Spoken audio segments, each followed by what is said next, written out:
Halo teman jurnal, selamat datang di series belajar penelitian episode 14. Pada episode ini kita akan belajar tentang rumus besar sampel studi eksperimental. Yuk kita mulai. Perhitungan besar sampel untuk penelitian eksperimental dapat dilakukan dengan menggunakan rumus statistik yang disebut dengan power analysis. Power analysis digunakan untuk menghitung jumlah sampel yang dibutuhkan untuk mencapai tingkat signifikansi dan efek yang diinginkan. Berikut adalah tahapan dalam menghitung besar sampel untuk penelitian eksperimental. 1. Tentukan tingkat signifikansi alfa dan tingkat kekuatan, power, beta yang diinginkan. Tingkat signifikansi alfa biasanya diatur pada pukul 0,5 dan tingkat kekuatan beta biasanya diatur pada 0,80 atau 0,90. 2. Tentukan nilai efek yang diharapkan. Nilai efek ini dapat diperoleh dari penelitian sebelumnya atau dapat dihitung berdasarkan estimasi peneliti. Nilai efek dapat dinyatakan dalam bentuk koefisien korelasi, perbedaan antara min, atau ukuran efek lainnya yang sesuai dengan penelitian. 3. Hitung nilai Z atau T kritis yang sesuai dengan tingkat signifikansi alfa yang dipilih. 4. Hitung nilai Z atau T statistik yang sesuai dengan tingkat kekuatan beta dan nilai efek yang diharapkan. 5. Gunakan nilai Z atau T statistik yang dihitung sebelumnya untuk menghitung besar sampel menggunakan rumus power analysis yang sesuai. 6. Setelah mengetahui besar sampel yang dibutuhkan, pastikan untuk menambahkan beberapa sampel ekstra untuk mengantisipasi kemungkinan kehilangan subjek atau data yang buruk. Rumus besar sampel untuk desain penelitian eksperimental tergantung pada jenis desain eksperimental yang digunakan.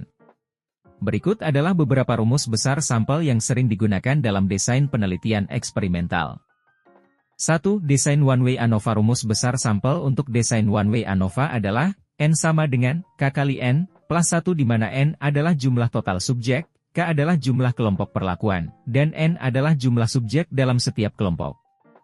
2. Desain two-way ANOVA. Rumus besar sampel untuk desain two-way ANOVA adalah N sama dengan A kali B kali N plus 1 di mana N adalah jumlah total subjek, A adalah jumlah level pada faktor A, B adalah jumlah level pada faktor B, dan N adalah jumlah subjek dalam setiap sel.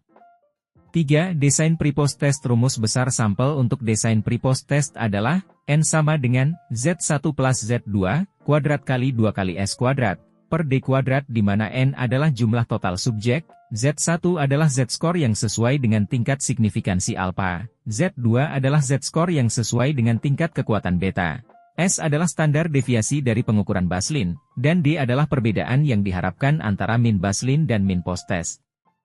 4. Desain post-test only. Rumus besar sampel untuk desain post-test only adalah N sama dengan Z1 plus Z2, kuadrat kali 2 kali S kuadrat per D kuadrat di mana N adalah jumlah total subjek, Z1 adalah Z-score yang sesuai dengan tingkat signifikansi alfa, Z2 adalah Z-score yang sesuai dengan tingkat kekuatan beta, S adalah standar deviasi dari post-test, dan D adalah perbedaan yang diharapkan antara min kelompok perlakuan dan min kelompok kontrol.